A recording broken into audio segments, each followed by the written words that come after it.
All right, class, welcome back. So today's discussion is sentence categories, and there are four of them: simple, compound, complex, and compound complex. Now, before I get into their descriptions and details, I want to read a couple of definitions for you so you understand what we're talking about.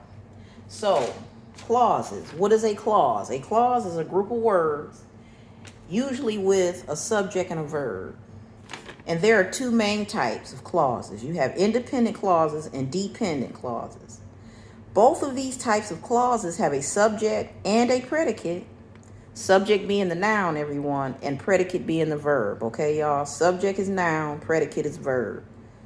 But the difference is that the independent clauses express a complete thought, which means they can stand alone as a complete sentence.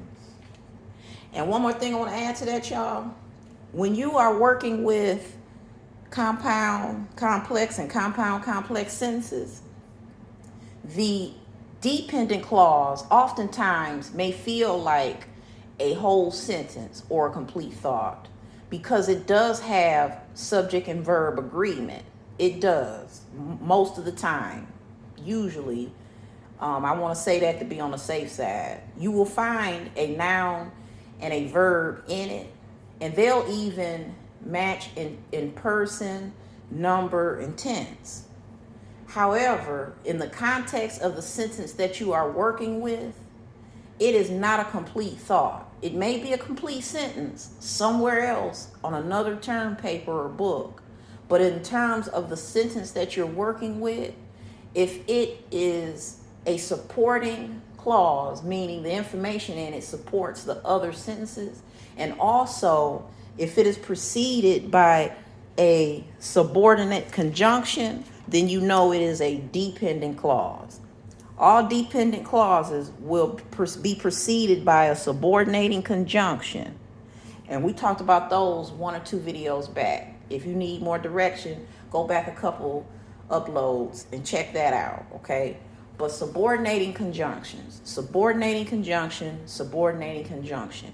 If you see one before a clause, then you know that that is a dependent clause, even though it may sound like a whole sentence because the subject and verb are in agreement. It's not, okay? And then the second clue is to ask yourself, is this a sentence that exists because of the other ones? Now, I'm going to show you what I mean in a minute. Let me first explain simple. So a simple sentence is just one complete independent clause. That's it. For example, the tall lady bought a pair of shoes. Okay? The tall lady bought a pair of shoes. Simple, right? Okay, that's a complete thought. We got our subject here, which is the tall lady. What did she do? She bought something. What she buy? A pair of shoes. Now, we don't have to ask no more questions. That's it. That's one simple independent clause. All right, number two, compound. A compound sentence is one with two independent clauses. Okay, now, here's something important to know. Always, always, always, there's four things you can do to combine independent clauses in a sentence, okay? You use either the fanboys, okay? Those are the coordinating conjunctions. For, and, not, but, or, yet, or so. With a comma, okay? The comma before the independent clause, and then one of your fanboys, and then your other independent clause. So independent clause, comma, one of the fanboys, and then your other independent clause for a compound sentence or a compound complex. However you're connecting two independent clauses, it must be done with a coordinating conjunction, one of those. Now, your other options is you can replace and with a semicolon, or you can do a semicolon and a transition word such as hence, thus, or therefore, for the two independent clauses. And also, you can just do a regular colon. So this can be a fanboy, a colon, a semicolon, or a semicolon and a transition word, such as thus, therefore, or hence. Okay? When you're dealing with connecting two independent clauses. Don't use subordinating conjunctions. Subordinating conjunctions are for dependent clauses. When you connect a dependent clause to an independent clause, you use subordinating conjunctions. When you combine two independent clauses, you use a coordinating conjunction. Got it? Which is one of the fanboys. Again, let's go one more time. For, and, nor, but, or, yet, or so. All right? Okay, that's your compound sentence.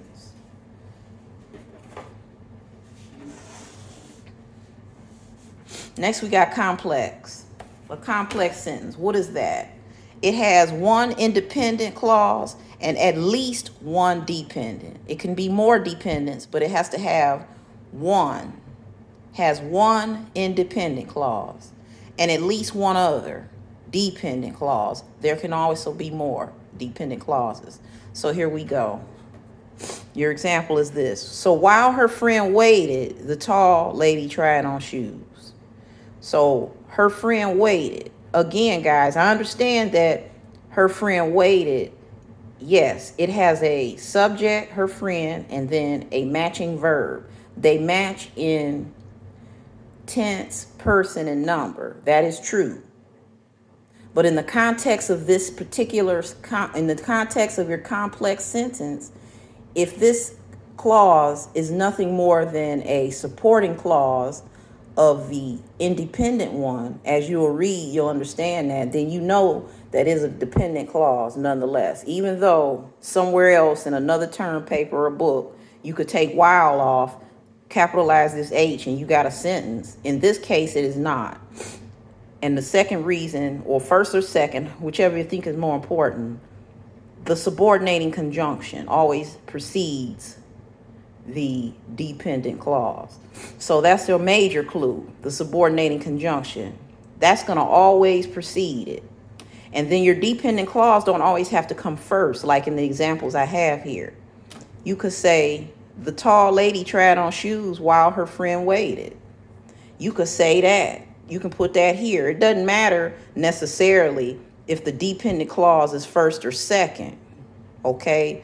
What matters is that there's a subordinating conjunction preceding it. And also when you read it, you ask yourself, is it existing because of this other sentence or vice versa? Got it? I'm so excited I almost erased the whole sentence, y'all. But you get what I'm saying here.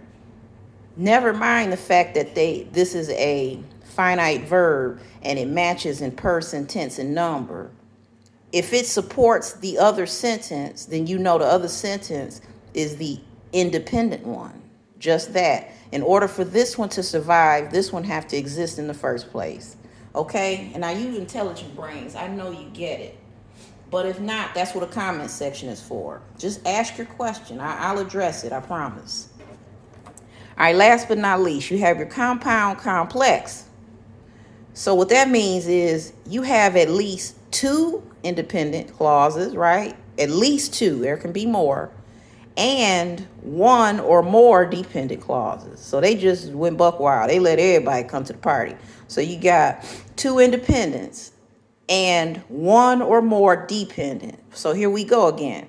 While her friend waited, there's your one dependent clause. The tall lady bought shoes and her friend asked about the prices of the clothes.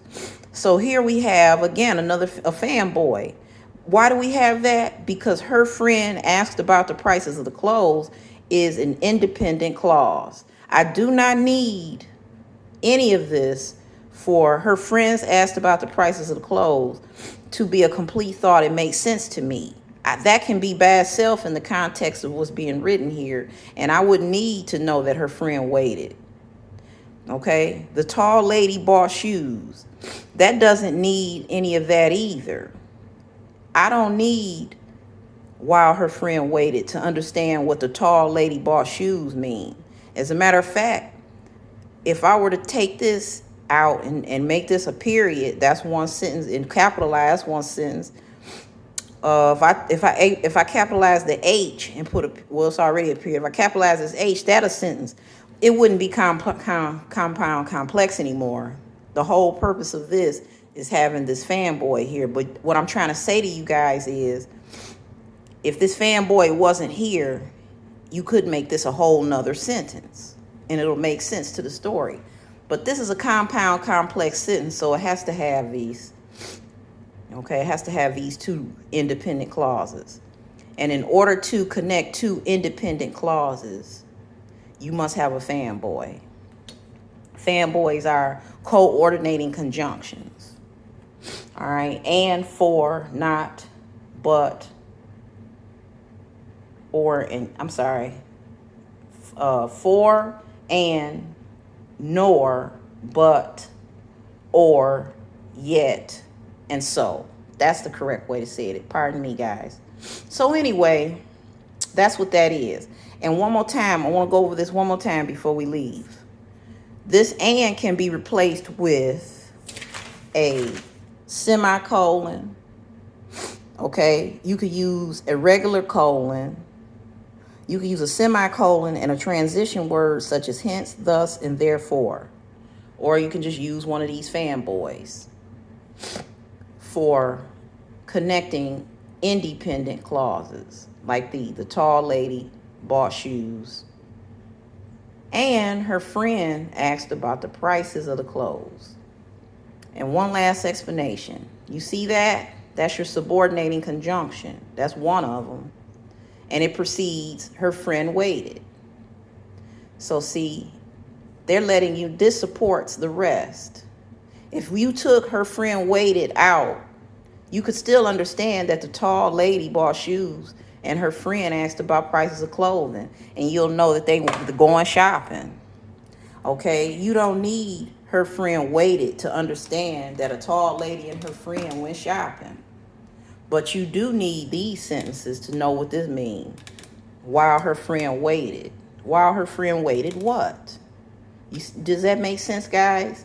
You know this is a dependent clause because never mind the fact that it matches in person and tense and number. Never mind that. Just pay attention to the fact that not only is it preceded by a subordinating conjunction, but in this clause, the information is information that supports these sentences. Because if these sentences weren't here and all it said was while her friend waited, you would say, well, what was her friend waiting for? Okay. So that's it for today, guys. I'll be waiting for the next time we meet again. Bye-bye.